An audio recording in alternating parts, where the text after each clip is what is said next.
Olá pessoal, bom dia, boa tarde, boa noite. Eu não sei que horas vocês vão assistir esse vídeo, mas esse é o vídeo da nossa aula inaugural de Fenomenologia da Religião. Por alguns motivos a gente não está podendo ainda fazer as nossas aulas de maneira síncrona, de forma que esse vídeo ele vai assim dar uma norteada naquilo que a gente pretende trabalhar nessa disciplina, tá? Então, a disciplina é Fenomenologia da Religião. Eu enviei lá no grupo a ementa e o plano de aula, junto com a bibliografia aqui do nosso curso, tá? E aí eu pretendo tirar o óculos, que o óculos é para longe, assim eu vejo melhor de perto. Eu pretendo, então, que nesse semestre, né, a gente faça a abordagem dessa disciplina aí a partir de 4 unidades, que eu dividi a disciplina em 4 unidades, conforme vocês verão aí no grupo, né? Basta abrir lá a ementa, imprimir ou passar lá para as suas plataformas de leitura e vocês vão ver essas 4 unidades. Então, a primeira unidade a gente vai fazer, claro, uma introdução à fenomenologia da religião, tá? Primeiro a gente vai ter que começar a entender a fenomenologia como ciência, né? Ou como um campo da ciência, um campo do estudo filosófico. E ela, obviamente, não se aplica apenas à religião, mas ela se aplica a diversas áreas. É por isso que o nosso primeiro texto é um dos textos fundadores da fenomenologia como ciência, que é o texto do Edmund Husserl. O Husserl é o camarada que desenvolve o método fenomenológico de investigação.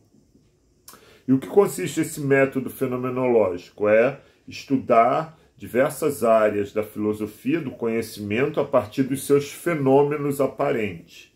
É importante a gente salientar aqui que é nesse ponto em que a fenomenologia da religião ela se separa de outras ciências que estudam a religião, como a ciência da religião, como a história das religiões, ou como a antiga disciplina que hoje já nem existe mais, chamada religiões comparadas. Então, ao contrário da história da religião, que pretende estudar a religião, o desenvolvimento da religião dentro do tempo, a partir de um paradigma historicista, e ao contrário das religiões comparadas, que pretendem criar uma hierarquia comparativa, religiões comparadas é algo que nasce na Europa do século XIX, né? Uma época onde você tinha uma hierarquia civilizacional, né? Você tinha religiões que eram mais ou menos civilizadas, assim como tinha povos que eram considerados mais ou menos civilizados. Então você tinha essa disciplina chamada religião comparada. E a fenomenologia da religião ela não vai se preocupar nem com essa construção cronológica do desenvolvimento das religiões ao redor do mundo, como a história das religiões vai, e nem vai se preocupar com esses elementos comparativos. O que é que a fenomenologia da religião vai estudar? Ela vai estudar a religião a partir dos seus fenômenos, a partir dos seus símbolos, a partir dos seus mitos, a partir dos seus ritos. Então, estudando esses fenômenos em si, a observação desses fenômenos e a explicação desses fenômenos dentro de um contexto maior, que pode ou não ser modificado ao longo do tempo, é que vai chegar à conclusão a respeito das religiões. Então, estudar algum assunto, qualquer assunto que seja, a partir dos seus fenômenos aparentes. Por exemplo, vamos lá, vamos traduzir isso numa linguagem mais compreensível, né? O que quer dizer, por exemplo, o rito do batismo na religião cristã, né? E o que quer dizer o rito do batismo, ou ritos parecidos com o batismo nas outras religiões. Quais são os ritos de iniciação nas diversas religiões e o que eles querem dizer, o que eles querem evocar. O rito geralmente é uma encenação que se faz para reproduzir um significado imemorial. Então, é observar esses fenômenos, observar esses ritos, mapear esses símbolos, que seria, então, a tarefa da fenomenologia da religião. Ok? Então a gente dividiu essa unidade 1 em 2 partes. A primeira, uma análise da fenomenologia, como ela surge como ciência, qual é o seu objetivo, quais são suas ideias principais, que a gente vai já abordar na próxima aula, que é aquela aula lá do texto do Edmund Husserl, que que eu passei lá para vocês darem uma lida. O texto está lá no grupo da disciplina, então vocês podem ler o texto lá, e aí a gente vai gravar uma videoaula sobre esse texto. Uma coisa importante, enquanto a gente persistir essa condição mais complicada para aplicar as aulas de forma síncrona, vocês podem esclarecer dúvidas, aliás, sempre, né? Vocês podem esclarecer dúvidas a qualquer momento. Então, precisou esclarecer uma dúvida, manda lá que a gente vai estar esclarecendo ali através do grupo, ou se você quiser, pode mandar no privado também. Mas nesse primeira aula, nesse primeiro texto, a gente vai dar uma olhada no que seria realmente a fenomenologia a partir do texto do Edmund Husserl. E ela pode ser aplicada, naturalmente, nas mais diversas áreas e não somente na religião, embora na religião ela encontre um terreno fértil para desenvolver, porque a religião é uma instância, né, da vida, da sociedade, da vida do ser, onde esses fenômenos eles se multiplicam e eles buscam inculcar significados profundos a partir desses ritos e desses símbolos. Ok? E aí, depois disso, a gente vai ler um texto desse livro aqui, que é um texto do José Severino Croato, que aí introduz esse livro aqui, As Linguagens da Experiência Religiosa, publicado pela editora Paulinas. Eu sei que fica difícil ver porque a imagem está invertida, mas é um livro publicado pela editora Paulinas, acho que tem catálogo, não é um livro fora de catálogo, onde a gente vai aí sim analisar, a partir do texto do Croato, a fenomenologia de fato aplicada nas religiões. Então, o estudo desse método de investigação a partir realmente do estudo da religião, ok?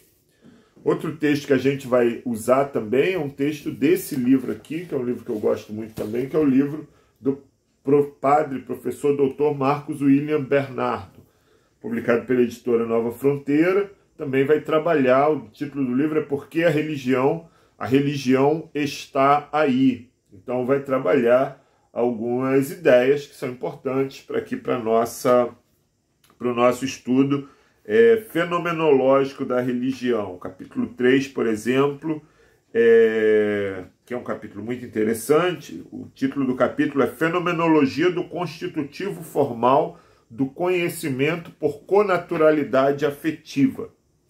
Por quê? Por que é abordado isso? Porque a gente passa a vida repetindo diversos símbolos, diversos mitos, convivendo com diversos ritos, sem nunca se perguntar qual o significado profundo daquilo.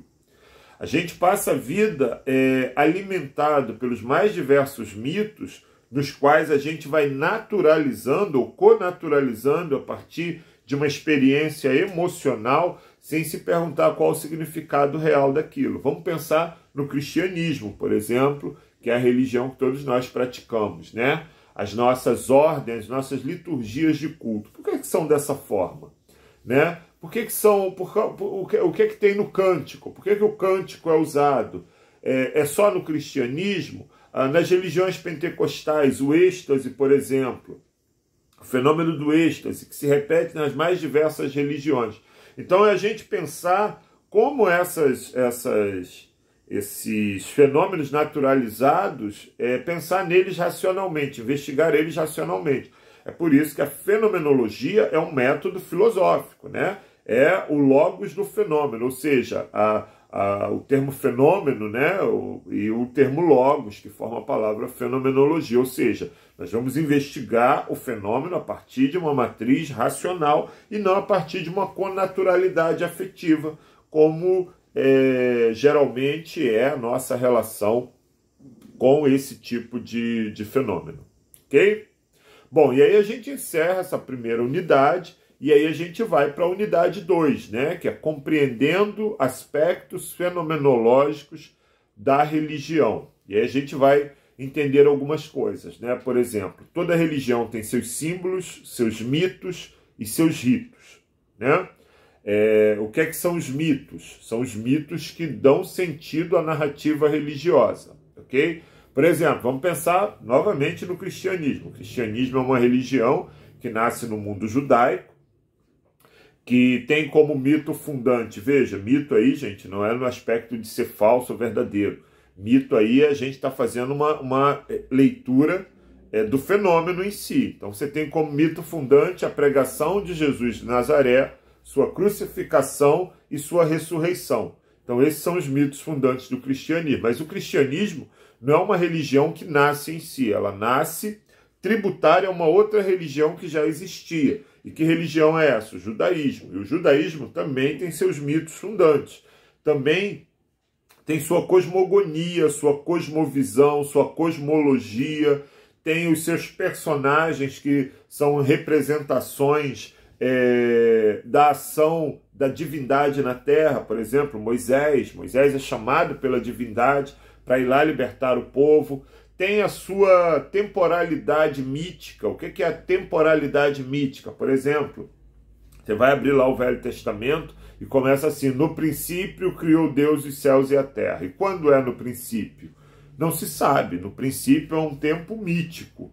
É um tempo da ação dos deuses. Então você não sabe. Isso é muito comum nas mais diversas cosmogonias, né? Você vai ver a cosmogonia asteca, também está lá, a intervenção dos deuses, a criação a partir dessa intervenção, o tempo imemorial que não pode ser medido, que não pode ser mapeado. Então todos esses são elementos que fazem parte da construção dos mitos que vão se tornar os mitos fundantes dessas religiões.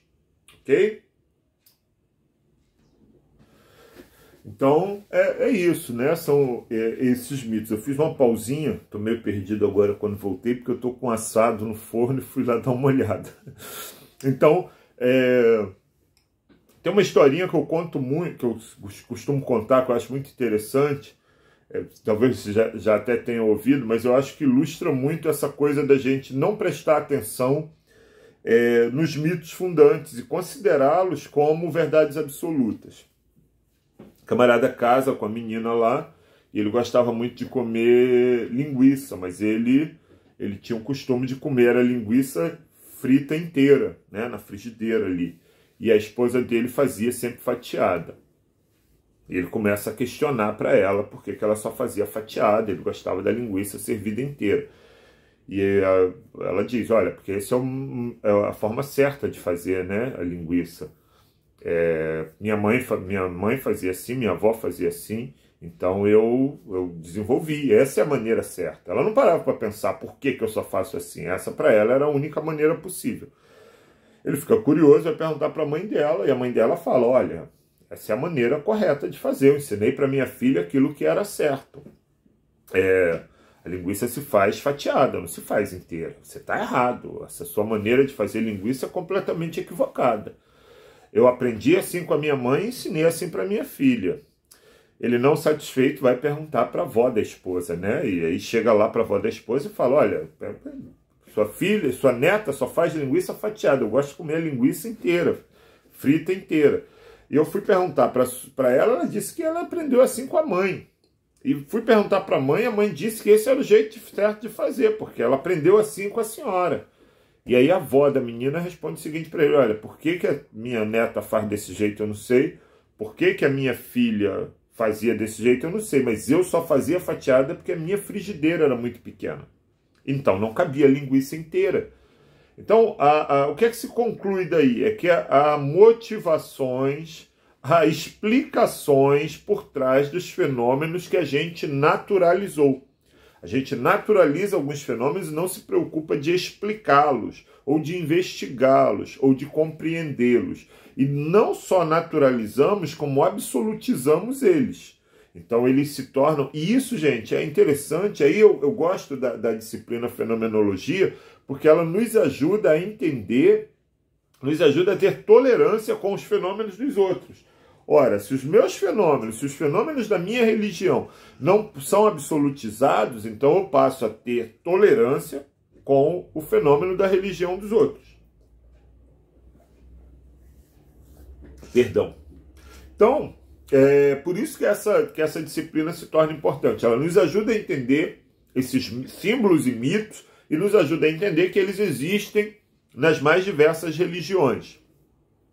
Depois a gente vai dar uma analisada ainda nessa unidade 2, os fenômenos que implicam na experiência religiosa, ou seja, a experiência de iniciação, a experiência de conversão, quais são as marcas dessa experiência, como elas são construídas, a necessidade de que a experiência religiosa seja acompanhada de uma mediação social, ou seja, sem mediação social você não tem legitimação da experiência religiosa. Se eu chego e digo que Jesus apareceu para mim numa luz, é muito provável que o grupo em que eu estou inserido diga, não, tudo bem, isso pode ter acontecido, porque a gente tem outros relatos de que Jesus apareceu numa luz. Então, Jesus aparecer numa luz é uma experiência religiosa que pode receber a mediação do grupo no qual eu estou inserido. Agora, se eu digo para vocês, olha, Jesus apareceu para mim de chifre e plantando bananeira, vai haver um estranhamento dessa minha experiência religiosa, e é possível que ela não encontre no grupo a mediação para que ela seja aceita como uma experiência religiosa válida. Algumas pessoas vão dizer, esse cara está delirando, esse cara está tendo um delírio qualquer, ou então esse cara está fazendo gracinha, piada, porque aquela experiência não encontra mediação. Então, experiência religiosa, experiência de conversão, experiência de iniciação, ela é tributária da mediação social. Se não houver mediação social, é muito provável que essa experiência seja considerada um delírio.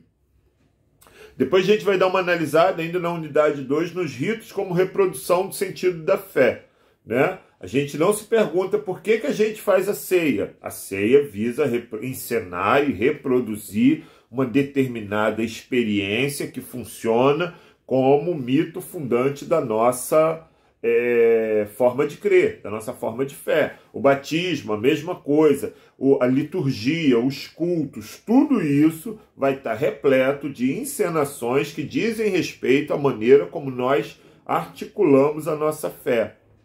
E por fim, nessa unidade 2, a gente vai dar uma analisada na relação entre os ritos e a cultura, né?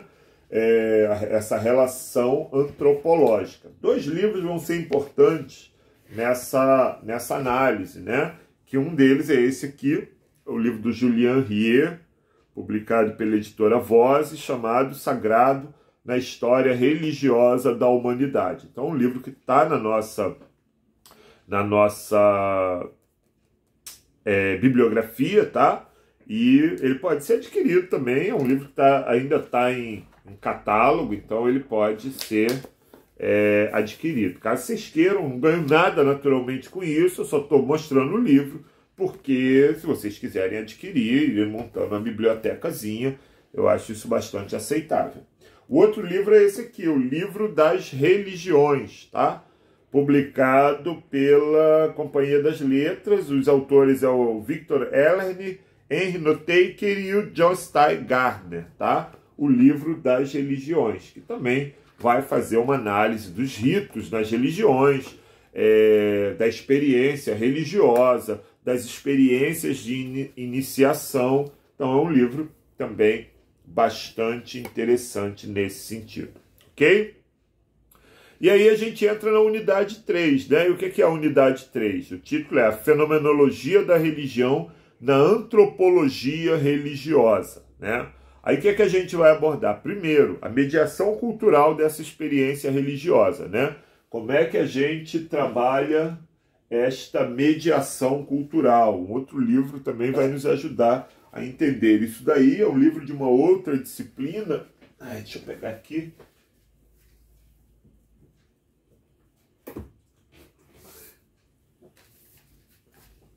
Opa! Espera aí que tem um me ligando aqui. Que é esse livro aqui, né? Do professor Alessandro Rocha, chamado Uma Introdução à Filosofia da Religião. Tem um capítulozinho aqui, muito interessante, que vai nos ajudar a entender essa questão, essa necessidade dessa mediação cultural. Ainda na unidade 3, a gente vai dar uma olhada na sacralização dos fenômenos religiosos. Existe um processo longo, né? A gente sempre diz que religião é uma história cultural, então é uma história de longa duração. Então, os processos que envolvem A cultura dentro da religião geralmente são processos de longa duração. E aí a gente vai dar uma olhada nesses processos de sacralização da experiência religiosa, né? A sacralização desses fenômenos. E, por fim, a gente vai dar uma olhada também, ainda nessa unidade 3, nos mitos na interpretação da realidade, né? Qual é a ideia aí? A gente perceber como os mitos religiosos, eles, na verdade, eles têm uma conexão com a interpretação da realidade dentro de determinadas culturas, tá? Para nos ajudar nisso, a gente vai dar uma olhadinha num capítulo aqui do livro do Humberto Eco, chamado Da Árvore ao Labirinto, Estudos Históricos sobre o Signo e a Interpretação. É um livrinho bem extenso, então é um livro um pouco caro, mas ele também acho que está em catálogo. E aí, se vocês se interessarem por se aprofundar nessa questão de como os signos, os mitos, as questões que envolvem não só a religião, mas as construções sociais, os mitos fundantes das sociedades, como eles são interpretados e como eles dialogam com a realidade, ajudam a compor o painel da vida social, tá?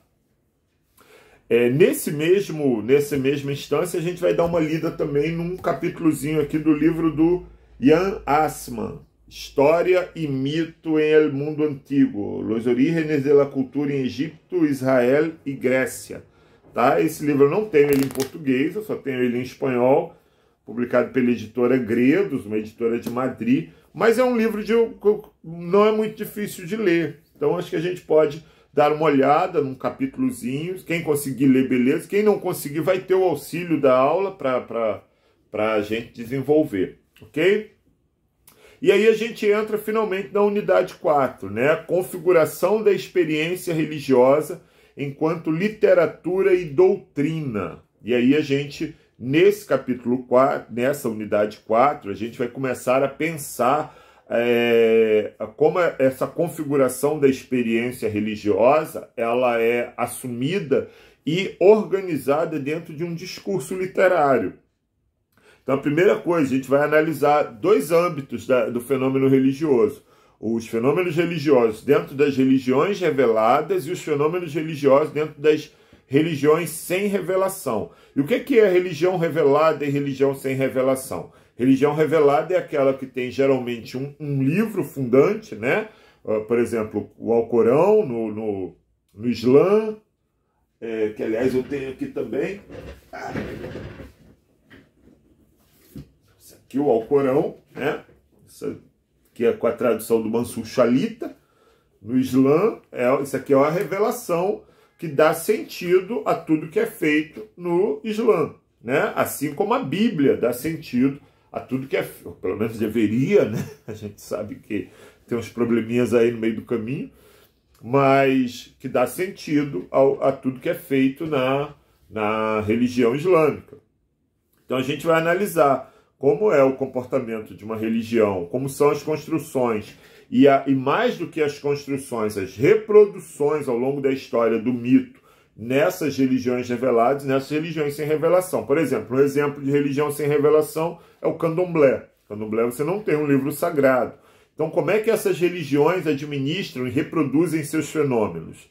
Então, isso é algo interessante para a gente pensar ainda no campo da fenomenologia. Outra coisa são os textos sagrados como parâmetros religiosos, né? Então a gente vai ler alguns textos sagrados. No livro do Croato, que eu já mostrei para vocês, tem alguns textos, por exemplo, sagrados das religiões astecas. No livro aqui que eu tenho do Bartolomé de las Casas, também, que eu não estou encontrando agora, mas que está por ali em algum lugar, também vai ter alguns textos sagrados. Outro texto que eu não tenho físico aqui é o texto do Mircea Eliade, que faz uma análise dos textos sagrados também e de como eles ajudam a desenvolver e a reproduzir as questões religiosas. E aí a gente vai também dar uma olhada nessa unidade 4, na configuração, na continuidade da experiência religiosa e as transformações que ela vai sofrendo ao longo do tempo. E, por fim, a pluralidade da experiência religiosa, né? Um texto que vai me ajudar nisso aí, de dar uma demonstração dessa pluralidade, é o texto do professor Renato Nogueira, chamado Mulheres e Deusas, como as divindades e os mitos femininos formaram a mulher atual. Um texto curtinho. O professor Renato Nogueira é professor de filosofia da Universidade Federal Rural do Rio de Janeiro, foi meu professor ali, e é um texto que dá para a gente fazer uma análise legal dessas construções míticas, ok? Aí vem a nossa bibliografia, muitos dos textos eu já falei, né? Aqui a História e Mito em Mundo Antigo, do Assmann, O Porquê a Religião, do Marcos Bernardo, um texto do professor Ciro Flammarion Cardoso, A Interpretação da Cosmogonia Religiosa com a História entre os Escandinavos, que foi publicado na revista Nearco, numa revista eletrônica de história antiga. O texto do Croato, né, o José Severino Croato. 3 textos do Mircea Eliade, que é o Sagrado e o Profano, publicado pela editora Martins Fontes, O Mito e Realidade, publicado pela editora Perspectiva, e o Tratado de História das Religiões, também publicado pela Martins Fontes.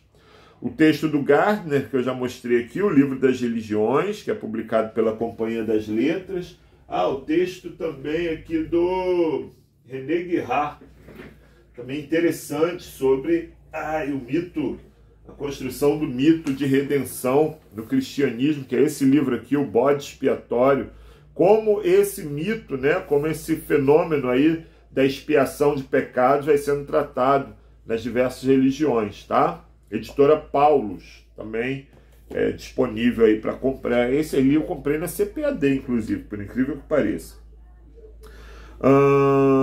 E ainda do Girard, a gente vai ler História das Crenças e Ideias Religiosas, né, publicado pela editora Zahar. Bom, vamos dar uma olhada num capítulozinho do Heidegger, Fenomenologia da Vida Religiosa, né, publicado pela editora Vozes, o Martin Heidegger, o filósofo alemão. Um artigo um textinho do Ronald Lima, chamado Fenomenologia da Religião, compreendendo as ideias religiosas a partir de suas manifestações, publicado, um livro desse ano, publicado por uma editora pequena de São Paulo, chamada Clube de Autores. Eu descobri esse livro esse ano. O livro do Renato, que eu já mostrei, do Renato Nogueira, publicado pela HarperCollins, aqui do Brasil, né?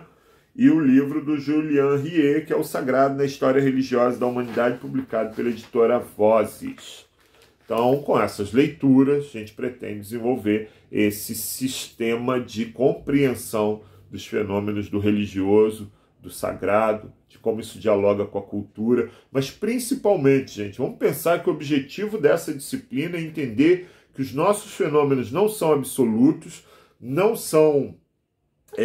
invalidam o fenômeno das outras religiões, não invalida os ritos e mitos e símbolos das outras religiões, mas que a nossa, enquanto manifestação religiosa, veja, eu não estou falando de fé, eu sempre digo, sempre me chamam para falar em negócio de intolerância religiosa. Então já fui umas 4 vezes falar nisso, né? Vai ter um debate sobre intolerância religiosa. Eu sempre começo dizendo que fé é uma coisa, religião é outra coisa. Fé é absoluta. Eu creio absolutamente no que eu creio e não creio absolutamente no que eu não creio. Então, fé é uma coisa e religião é outra coisa. Religião é uma construção humana, em diálogo com a cultura, em diálogo com os fenômenos sociais, em diálogo com a mediação da sociedade. A fé não. A fé é algo subjetivo, interno, que está no coração e que acaba contribuindo para a construção do onto, a construção do ser. Mas a religião não, a religião é um fenômeno externo. Então a gente compreender isso nos ajuda a compreender as outras religiões, as outras manifestações religiosas, os outros fenômenos, e nos evita assumir determinadas posturas, como demonizar a religião do outro, como discriminar ou ter preconceito religioso. Então acho que é muito importante para o estudante de teologia observar atentamente aquilo que vai ser discutido nas nossas aulas. Tá bom? Um abraço, gente. Até a próxima. Fiquem com Deus.